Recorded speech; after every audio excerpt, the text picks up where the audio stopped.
Hola amigos del portal mío, el portal del Villegas. Voy a comentarles brevemente, como hago en estas notas de audio, la obra de un historiador británico ya fallecido, Arnold Toynbee, que escribió varios libros, pero su obra más importante se llama Un estudio de la historia, que es un libro, son varios libros en realidad, es una obra bastante grande. El original en inglés tiene unos 5 o 6 tomos y trata de por qué y cómo las civilizaciones aparecen, se desarrollan, crecen, en algún momento dado se estancan y finalmente se descomponen y mueren. En otras palabras, Toynbee es un autor que pertenece a un campo bastante ahora dejado a la mano de Dios, que incluso medio desprestigiado en los ambientes académicos, que es la filosofía de la historia. Hubo no pocos autores que en el siglo XIX y parte del XX también y XVIII escribieron libros tratando de explicar, tratando de encontrar leyes generales, algo así como principios siempre presentes en el desarrollo de las civilizaciones, y todo ese tipo de mirada ha caído en el descrédito. La ciencia histórica, como toda la ciencia y como todas las actividades humanas, está sujeta a las modas también. Y hay ciertas cosas que en la historia se pusieron de moda en los años 40, 50, por ejemplo.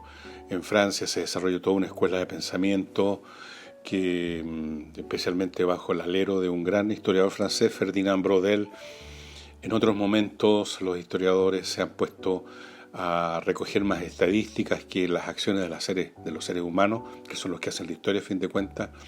Hay modas, hay enfoques que se ponen, que se hacen prevalecientes, hegemónicos, y otros caen en el descrédito, en el olvido, y nadie los practica. Es el caso de la filosofía de la historia, que es quizás de todas las formas de enfocar la historia, una de las más interesantes intelectualmente, la más desafiante, o si ustedes quieren, la más entretenida incluso.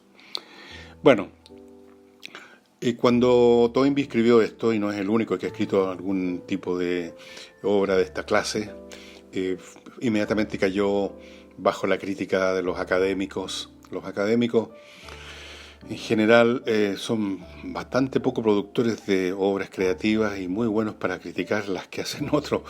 Se encuentra mucha cercanía con el método científico, dónde están los datos, qué quiere decir con esto, lo cual está muy bien. Pero yo, por lo menos como aficionado nada más, no soy un académico, Dios me libre y me favorezca. A mí me interesa la historia en la medida no solo que me está explicando, me está enseñando alguna cosa que no sé, sino si a uno le abre la mente, el encontrar relaciones con otras cosas, el hacer asociaciones, el sentirse estimulado intelectualmente. Y en ese sentido, un estudio de la historia de Toynbee cumple con esa tarea, independientemente de todas las millones de críticas que le han hecho. Estuve buscando en las librerías nacionales y naturalmente no encontré nada con Toynbee. Las librerías nacionales son bastante pobres. En la realidad, si no es un libro bestseller del momento, va a ser difícil siempre encontrar algo. Pero ustedes, si leen inglés, pueden encontrar un estudio de la historia en una versión resumida que editó la editorial de la Universidad de Oxford. Es un abridgment, un resumen de los volúmenes que escribió Toynbee por un señor Somervell, que tomó la obra original de Toynbee, comenzó a leerla y se le ocurrió de pronto ir resumiéndola, quitándole cosas.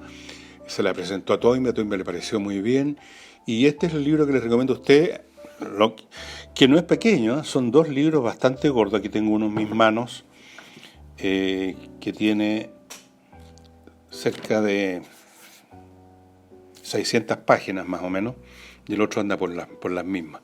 ¿En cuál es la idea básica de Toynbee? Como con todos los teóricos de cualquier cosa, las ideas básicas se pueden expresar poco menos que en un par de páginas.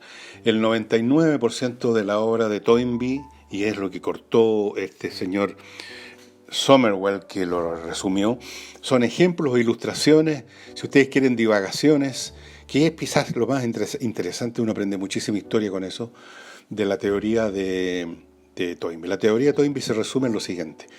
Las sociedades enfrentan un desafío y si lo resuelven bien, van a pasar a una etapa superior.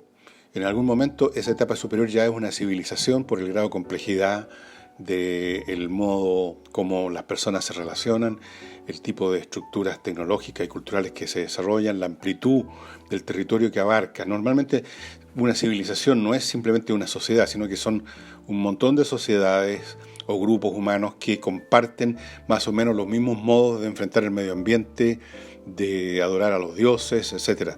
Por ejemplo, Europa ha estado constituida durante muchos siglos por un montón de estados o monarquías distintas, que incluso han entrado en muchísimas guerras, pero todos entendemos que pertenecen a la misma área civilizacional, que comparten muchas cosas. Y por eso es que podemos hablar todavía, aunque no sea muy preciso, de la civilización occidental. Lo mismo podemos decir de otras civilizaciones. Entonces, lo primero que hizo Toynbee fue identificar civilizaciones, tanto civilizaciones que ya murieron, como las civilizaciones que son el material que usa para su teoría. La teoría entonces es esta, hay un challenge y un response, un desafío y una respuesta.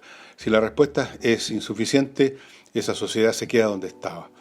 Si es suficiente, pasa a una etapa superior, más compleja, de organización social, de división del trabajo, y esa misma nueva situación genera sus propios desafíos que a su vez han de ser enfrentados y así durante 2 o 3 instancias, no son muchas más, hasta que finalmente esa civilización o sociedad, llámela usted como quiera, ya no responde creativamente, no responde ante el problema, no genera nuevas maneras de hacer las cosas, sino que se empieza a fosilizar y lo que él llama la minoría creativa, que fue la que en un momento dado desarrolló nuevas maneras de hacer cosas y fueron seguidos por la masa de la población, esa minoría creativa deja de ser creativa y se convierte en una minoría dominante que se sujeta en los privilegios o en el poder o en la riqueza que ya tienen y la mantienen finalmente haciendo uso del poder, de la fuerza, del poder militar en última instancia. Y ustedes ven efectivamente que las civilizaciones llegadas a una etapa determinada emerge clásicamente un Estado universal, como los llama Toynbee, dominado por un autócrata apoyado en fuerza militar. Y ese autócrata apoyado en fuerza militar, por ejemplo los emperadores romanos, mantienen funcionando, e incluso hay algunos progresos en algunas áreas específicas de la vida social, mantienen funcionando la sociedad y a veces por mucho tiempo, pero ya no hay nuevos crecimientos. Otro caso clásico que menciona lo mismo Toynbee es Egipto. Según Toynbee, la sociedad de los faraones, la sociedad egipcia, dejó de ser creativa y de conquistar nuevas maneras de hacer las cosas muchos miles de años atrás y luego se mantuvo en un estado de vida suspendida por siglos de los siglos de los siglos. Es decir, esta especie de agonía no es rápida como en un cuerpo biológico, puede demorar mucho. El cuerpo social se puede embalsamar, sobre todo si no hay muchos desafíos externos que lo destruyan. En otros casos la descomposición es muy rápida y del estado universal se pasa rápidamente a la desintegración en entidades políticas más pequeñas que normalmente son dirigidas por los bárbaros. Hay un montón de categorías que usó Toynbee. Está el del Estado Universal, la Iglesia Universal. Dice que más o menos en paralelo con la aparición de un Estado Universal que trata de mantener las cosas como son sin ningún cambio creativo, aparece una Iglesia Universal que es, por así decirlo, la manera como el proletariado interno de esa sociedad, las masas subordinadas, que no encuentran nuevos caminos de ascenso social, que no encuentran nuevas respuestas creativas, buscan una especie de consuelo, salvación en el otro mundo. Estoy simplificando mucho, pero es más o menos eso. Y están las categorías de los proletariados internos, que sería la población dominada, y el proletariado externo, que serían los bárbaros, los que de afuera vienen a asaltar esta sociedad. Quizás estirando un poco la cuerda, si Toynbee estuviera vivo, diría que en los proletarios externos, por ejemplo, de nuestra civilización occidental, son los grupos terroristas islámicos y otros grupos que están luchando contra el sistema desde afuera. La teoría es bastante más compleja de lo que he dicho, pero no mucho más compleja.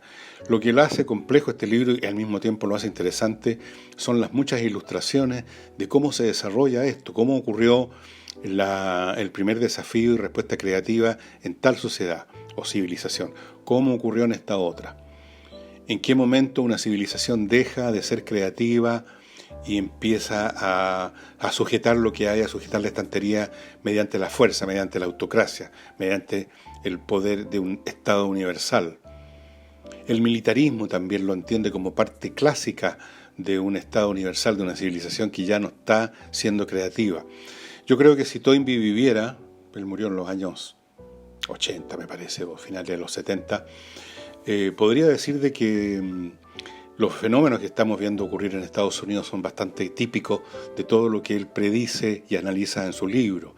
O sea, una sociedad que por un lado establece límites físicos, lo que llama el limes, con el resto del mundo, esta obsesión con los muros, la militarización tremenda de la sociedad norteamericana, la monopolización de las oportunidades por un grupo o una élite cada vez más pequeña y más encerrada en sí misma. Probablemente mucho habría tenido que decir, pero Toynbee se nos murió, así que todo lo que les puedo recomendar a los que les gusta la historia y les gustan las teorías de este calado y que les gusta ver miles y miles de ejemplos, incluso en este resumen del señor Somerville hay muchísimos ejemplos. Imagínense la obra original. Les recomiendo entonces un estudio de la historia de Arnold Toynbee. Se escribe T-O-Y-N-B-E, Toynbee. Lo van a encontrar probablemente en Amazon. Y eso sería todo por ahora. Muchas gracias.